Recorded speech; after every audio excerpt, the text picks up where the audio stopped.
ఈ ఒక కీవర్డ్ కి ఒక పర్పస్ అనేది కంపల్సరీగా ఉంటుంది. ఓకే, ఆ మీనింగ్ కూడా ఉంటుంది. సో ఇక్కడ మెయిన్ పాయింట్ ఏంటంటే for defining a variable you can't use this keywords as a variable. అంటే ఫర్ ఎగ్జాంపుల్ ఇక్కడ int a అనేది ఒక variable declaration. Okay, so same ఇందులోనే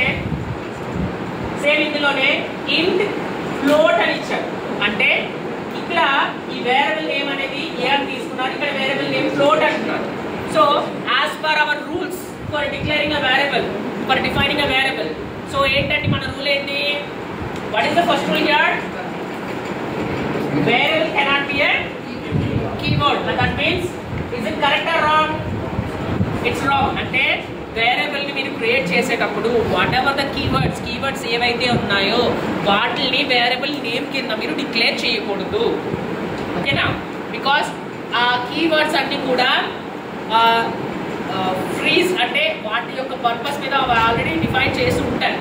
సో వాటిని మీరు ఇక్కడ వేరియబుల్ నేమ్స్ కింద యూజ్ చేయకూడదు. See the second one here, it can have sequence of letters.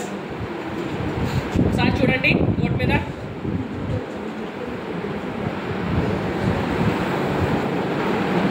Second point చూడండి, it can have sequence of letters and digits and must బింగ్ with a alphabets only. Okay, అంటే ఒక variable ని మీరు name ని create చేసేటప్పుడు okay ఒక alphabet ఒక నంబర్ ని మీరు తీసుకున్నప్పుడు సో ఇలా మీరు డిఫైన్ చేయాలి తప్ప కానీ ఫస్ట్ నెంబర్ తీసుకుని నెక్స్ట్ ఆల్ఫాబెట్ తీసుకోకూడదు. అలా తీసుకున్నా మీరు వేరియబుల్ నేమ్ అలా ఇస్తానన్నా సరే అది కన్సిడర్ చేయదు. ఓకేనా? So these are the rules. ఒక వేరియబుల్ మీరు క్రియేట్ చేయాలి అంటే ఇవన్నీ కూడా రూల్స్ అంటే మీరు ఫాలో అవ్వాలి.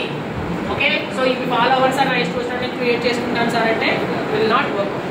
Okay, see the second one, third one, white spaces are not allowed. ఒక స్ట్రింగ్ నేమ్ని మీరు వేరియబుల్కి అసైన్ చేసేటప్పుడు కంప్లీట్గా అసైన్ చేయాలి. ఓకే, ఫర్ ఎగ్జాంపుల్ ఒక నేమ్ని మీరు వేరియబుల్ నేమ్ కింద అసైన్ చేసుకున్నారు. సో అలా అసైన్ చేసేటప్పుడు ఎస్కిని యూకి మధ్యలో స్పేస్ వచ్చింది అనుకోండి, సో దాన్ని ప్రాపర్గా వేరియబుల్ నేమ్ కింద కన్సిడర్ చేయదు. These are the rules. Okay, so ఏంటంటే ఇవన్నీ కూడా మనం చెప్పుకుంటున్న అన్ని కూడా ఏంటంటే rules for defining a variable. ఒక వేరియబుల్ మీరు క్రియేట్ చేయాలి అంటే అవన్నీ కూడా రూల్స్ అండి. ఆ రూల్స్ అన్ని మీరు ఫాలో అవ్వాలి. ఓకేనా? అవి ఫాలో అవ్వకుండా నా ఇష్టం వచ్చినట్టు నేను క్రియేట్ చేసుకుంటాను సార్ అనుకుంటే it want work. Okay, and we already know C language is a case sensitive language, right? So whenever you are creating a variable, so upper case lower cases letters ఉంటాయి కదండి.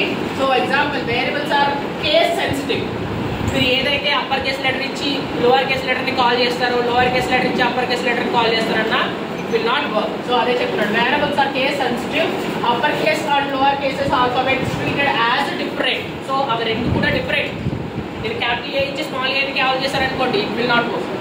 So ఏ letter అయితే ఇస్తున్నారో ఆ లెటర్ని మీరు మళ్ళీ recall చేయాలి during the programming. ఓకేనండి? So if you want note make it note. Just keep the heading variables. Just keep the heading variables. Just keep the heading variables and note it down. I'll tell you and note it down. Variables are ఎందుకు use చేస్తారు? Variables ని to allocate a memory. To allocate memory and variables may take different values during the